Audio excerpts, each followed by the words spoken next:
We'll also have Mark Topkin joining us at 1:30, Stars of the Weekend at 1:45. And there's been a lot of Bucs cuts, 18 yesterday, and we know they got to trim that roster down to 53 as we inch closer to opening weekend, which is next weekend. The Buccaneers play not this weekend coming up, but the following on Sunday against the Washington Commanders. It's going to be a good season for the Tampa Bay Bucs. I feel it in my plums. Cannot wait. But let's start with the biggest takeaway, Zach, from Friday night against the Miami Dolphins. We found out from head coach Todd Bowles that the starters were going to see some action, and you couldn't have scripted it any better. That opening drive for the Bucs, 7 plays, 70 yards. It culminates with a 4-yard touchdown run from Rachaad White. And you and I and many other people said, great, awesome, well done. Get those guys the hell out of there. And that's exactly what we saw on the second offensive drive. Baker out, Trask in, everybody else that started the game out, getting the backups in. Really, really great start. The first thing that we wanted to see is something that we didn't see all preseason long was Baker Mayfield and in that Liam Cohen offense, and they passed that test with flying colors. Yeah, and I'll even take it back to the Friday show before the game. You and I chatting about like how long the starters are going to play, and we both agreed that if it looks really good in that first drive, you might not need to see any more of them. Well, guess what? It looked really good in that first drive, and you didn't need to see any more of them. You mentioned the stats there. 23 games, including preseason, though, Jay, since the last time the Tampa Bay Buccaneers scored an opening touchdown on their first drive. Last year, it was definitely one of the things that drove us crazy. And listen, there's a long way to go. Preseason doesn't count like that. But still, Liam Cohen's been here for like a month, and he's done more on the opening drive than Dave Canales did in a full season. I mean, just awesome to see. And even with the stats there, no negative plays. Yeah, that was big. I mean, that's not going to happen every time. No. Certainly not against, full starters from opponents for the next, 18 weeks plus. But just awesome. I mean, you literally couldn't have drawn it up. We use that cliche a lot, but you couldn't have drawn it up any better if you were Tampa Bay.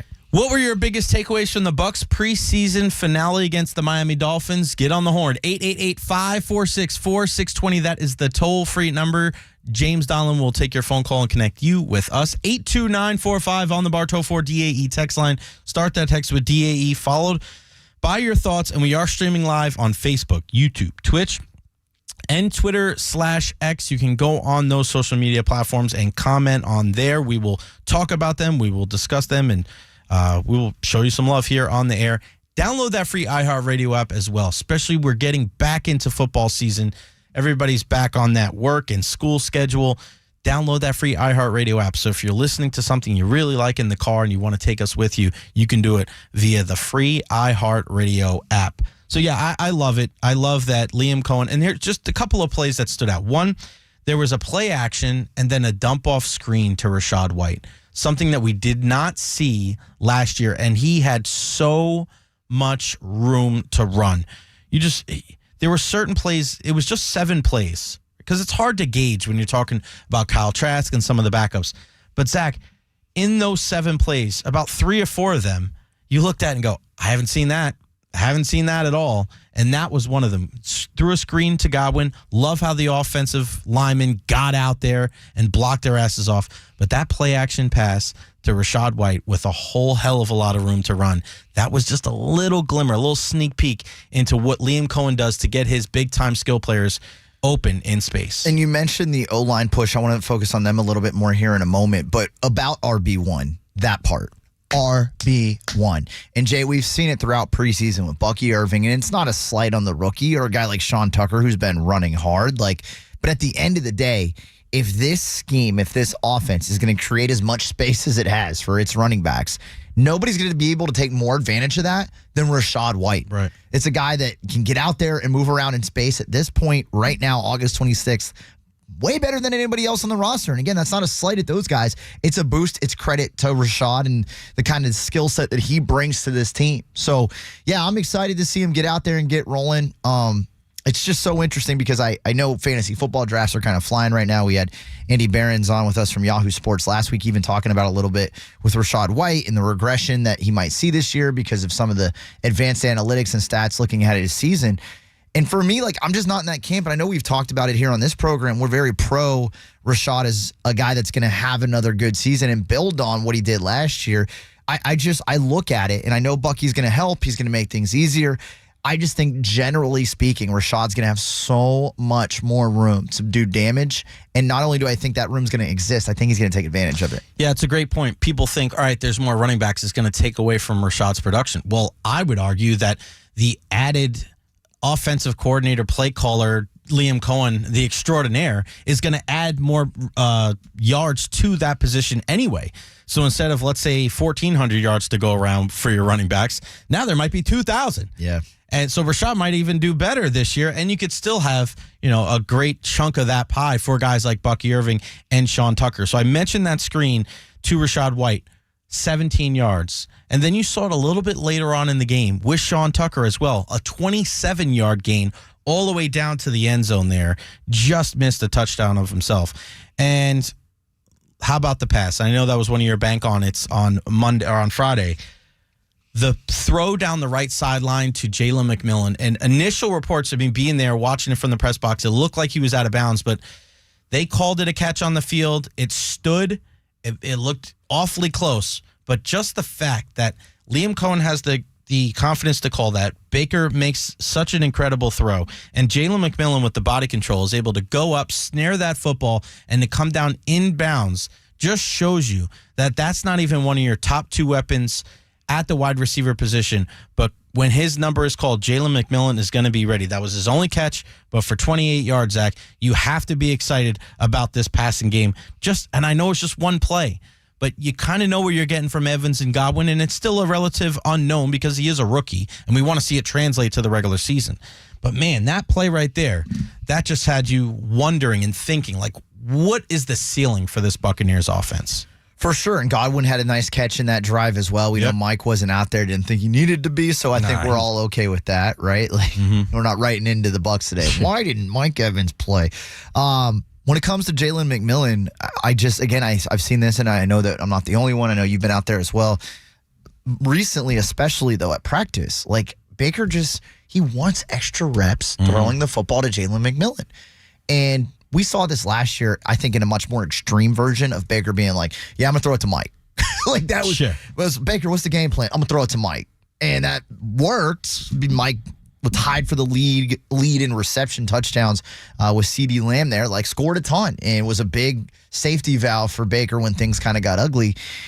And I'm not saying that means that Chris Godwin won't have a bigger role this year and that the running game isn't going to have its piece, because I think all of that is going to come together. I think all of that's going to help this offense have that high ceiling that you referenced there, Jay Retcher. But I think Jalen McMillan strikes me as a guy watching Baker interact with him and how he works with him just in practice, and then to see it spill over into the game. Baker, he seems like he's got a thing for Jalen McMillan. And I don't think he's going to throw him to him, more than a guy like Mike Evans. But, we all have favorites. I know parents aren't supposed to say who their favorites are out loud. I don't mind talking about it because I know my parents' favorite, so I always bring it up. And I think Mike is Baker's favorite, but I don't want to have this conversation because I'm definitely not. Well, Dion ranks him. We'll get to Dion during the College Corner as well, and what's going on in Colorado. But I think Baker, in his heart of hearts right now, I think his second favorite wide receiver might be Jalen McMillan. Yeah, we'll see. We'll see, because it'll be a complete... He would never say it out loud. He would never say it out loud. But it would, it could be a shiny new toy, right? But the one thing that you know about Chris Godwin, phenomenal route runner, has got great hands. And there's going to be some missteps when it comes to Jalen McMillan. So it's not going to be all roses. It's not going to be all perfect. But early returns, if that's your wide receiver 3, holy smokes, that is such a positive thing. And you mentioned the O-line. Like, there were some of those plays where those offensive linemen, they look like they were so ready to get out there and just put their helmet on somebody. Flawless job on that first drive. Wirfs, Bredesen, Graham Barton did not look out of place whatsoever. Cody Mauch on one of those screenplays. Yeah, Cody Mauch ran his ass from the right side of the offensive line, and by the end of the play, he was the farthest lineman in front of everybody. Good for Cody, because that was the one guy you're kind of looking at, all right, where you at? And Luke Eddick, he's solid as hell. I'm glad that Luke's starting to get more and more love. It seems like nationally people are understanding, hey, Tristan Wirfs, he is one of the best left tackles in the game, but don't forget about this guy over here. I'm hearing more and reading more and more about the guy that went from left guard to right tackle. And as seamless as a transition as it was for Tristan to go from right tackle to left tackle, you could say the same thing about Luke Gedeke going from left guard to right tackle. And I think more people were hesitant on that move than the Tristan move. And both of them worked out, and they both succeeded last season. And that's a huge reason why there's a lot of confidence when it comes to this offense, because you have those two pillars on the outside. No doubt. And, look, when it comes to Luke Gedeke, that's a bad man. He's not going to shy away. And we talked about this a little last week because somebody texted in saying one of their concerns was you don't have just an angry fella like Ryan Jensen on the offensive line. I completely disagree. I think Luke Gedeke is that guy, just in his personality and the way he handles things. I believe his rookie year, he was quoted saying he eats glass or something like that. Like, this dude is a bad MFer, no doubt. And I'm going to hit the Shaq meme for my guy, Cody Malk. I owe you an apology. I wasn't really familiar with the game. Look, Cody is a guy, again, last year, like, I gave him a lot of credit because from the start of the season to the finish, he did grow a lot, and I thought you could see that in the film the last few weeks that he was out there for the Bucs, including into the postseason. I didn't think that was reflective in camp or in the preseason up until that Friday night action against the Dolphins, but seeing him in there alongside all the other guys, and another hat tip to Ben Bredesen as well, who slid in there already better than I thought Matt Filer did last year. Similarly, this team is just ready to roll on the offensive line, and the one thing that you and I talked about from the one joint practice they had with Miami on Wednesday prior to the game was the O-line was getting everything it could handle and then some. And it was giving up a lot of one-on-ones to the Miami Dolphins defensive line. And it wasn't a problem as long as they adapted and reacted, and they did just that. They had gotten the better of that Miami's D-line. And I think that's the point when it comes to joint practices. We hear a lot of these coaches talk about joint practices and how important they are, but it's not about the importance of being successful in the joint practices. It's not about winning all of those reps. It's about putting things on tape that okay, this is where we fell short. This is what we have to do in practice. This is how we have to fix it come game time. And that's what you saw. You saw in the joint practices some weaknesses, some of the things the Buccaneers needed to work on. What did they do? They took those next couple of days, they talked about it, and then they put that plan into action on Friday night. And that has to make you feel good about this Buccaneers team going into week one. We want to hear from you. Your biggest takeaway from the Bucs preseason as a whole, and also that Friday night game against the Miami Dolphins. 82945 on the Bartow Ford TAE text line. Did White look like heyday Todd Gurley from the 706? And he looked good. He looked good out there. Cannot wait to see him tote the rock for more than just one drive in a couple weeks against Washington. 888-546-4620. Let's get to Don in Christmas. What's up, Don? How are you? Hey, guys.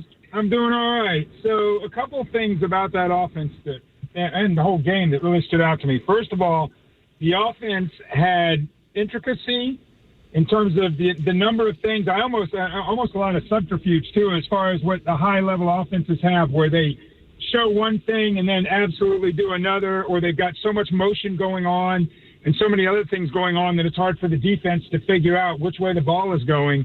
And that's what the high-level offenses have. And I said this morning, we didn't have that last year. We were fortunate because Baker did a lot of improvising, and we were able to get where we were, and we were fortunate. But now it looked like, Baker looked like he was playing a video game on that drive, and then he knew exactly where he was going to go each time he wanted to go. And it was really impressive. And so the intricacy I really liked, and the precision I really liked, because the way everything operated, they didn't look like they were trying to make a play or trying to find a play. They looked like they were literally diagramming a play right in front of you. Great point, Don. Thank you very much for the phone call. You are spot on. And let's just look at the dichotomy between the play caller last year and the play caller this year. And here is a tweet from about 15 minutes ago from our guy, Greg Allman. Did you see this? I have not yet. No. So Dave Canales, the now head coach of the Carolina Panthers, former OC for the Buccaneers, who is in the position that Liam Cohen is right now last year, Dave Canales said the receiver position was a highlighted group and a strength of the roster this summer. He said they could keep 7 wide receivers or 4 wide receivers and claim 2 from other rosters. Our guy, Greg Allman, right on point. Not a great sign when a position that's a strength of your roster is also one where you could swap out 2 guys for waiver claims. So if that guy right there who was calling plays last year, who still did not understand the identity of his offense in Week 18, is telling everybody, yeah, we could keep 4, but we could keep 7. We could just claim a couple guys on waivers too. Yeah, that is not really the way that you're going to construct a successful roster, hoping that other people are going to cut good players because your roster isn't good enough. So I am glad, and I wish him all the best. But that statement right there tells you all that you need to know. And I am so glad that Liam Cohen is the guy that is calling plays to the Buccaneers here in 2024. And just another reason why I myself am so confident going into the season, because that is the biggest acquisition in the offseason that the Buccaneers made. They brought a lot of guys back, but what Liam Cohen could do to this offense, you've already seen it in small doses. I can't wait for the regular season. It just kind of gives off the same vibes of the guy in your fantasy football league that doesn't have a good draft. Oh, yeah. And forgets about a complete position, whether it's receivers or running backs. Maybe it's the tight end position, and then picks up, last round flyers on guys, and everybody's clowning on him like, dude, you drafted Deuce Vaughn for the Cowboys as your RB1. And this guy's just like, no, that's my position. I feel great about it. I know more than you guys. And before they even play the first game, he's already dropped Deuce Vaughn and picked up a handcuff for another team. Like, Dave Canales, man, he's got a lot in front of him, and I don't think it's going to be smooth sailing this year in Carolina. Remember, he was on, or I should say Todd Bowles was on with Rich Eisen talking about how Dave bailed out Baker sometimes, but Baker bailed out Dave sometime. And we made a big deal about that this summer, you and I on the program. Baker Mayfield ain't in Charlotte. And Bryce Young's heading into year 2. I don't know, man. I don't know. And I'll say personally, I don't think they have a good receiving group. I've been very critical. Deontay Johnson can't stay healthy. Adam Thielen's 50. And Leggett from South Carolina is a solid pick, but he's a rookie, So I don't love what they're working with in Carolina. And again, you don't have a Baker Mayfield to bail you out like you did this last season in Tampa Bay. 82945 on the Bartow 4DAE text line. Let's get to this question here, Matt, in Clearwater. I know there's a lot of hope for this year, but what is making this team 3 to 4 wins better? I don't know, Matt, if it's that many wins better.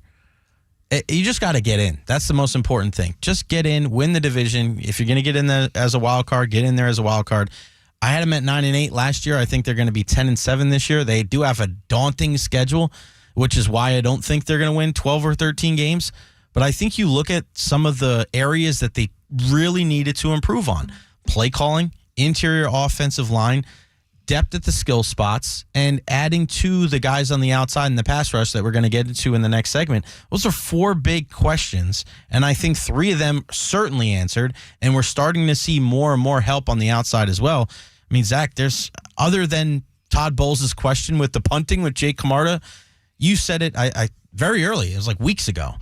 There's less questions about this Buccaneers team heading into the regular season than maybe any team that we've seen since the first Super Bowl team, right? Because you saw that team coming up. Nobody saw 2020 coming. Nobody.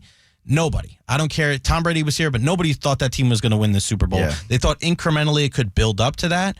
But the fact that this team right now, you know exactly what you're going to get, and there's no big-time mysteries, and the guys that are injured are coming back, that's to me why I know that they're going to be considerably better. It doesn't always translate to a number of wins, but it could put them in a position to when they get to the postseason, they can go deeper and possibly challenge for a Super Bowl. One of the things that we kind of saw differently last week that we got into it a little bit about was whether or not this team was being, disrespected or an underdog. I will say, even though I was like, I think they're getting a little bit more love, they're 100% flying under the radar because of all the things that you just talked about, because this is a squad who has had success, did it last year, was one of the older teams in the league. They're now one of the younger teams. Had a ton of dead cap that last year, and they got $20 million still to work with after all the big signings this year. The Bucs, whether you think they're disrespected or not, they're definitely going to be flying under the radar somehow again this year. And the fact that they're a drama-free team, I think, has something to do with that. But it should only behoove the Buccaneers in 2024. Good stuff. We're going to keep this conversation going on the other side, including a player that was perfect on Friday night. One young guy that really opened up a lot of eyes. And, of course, we want to continue to hear from you. Your biggest takeaway from the Buccaneers preseason finale victory over the Miami Dolphins, 82945 on the Bartow Ford DAE text line. Give us a call. Phone lines are open, 888-546-4620. We are streaming live on Facebook, YouTube, and Twitch as well.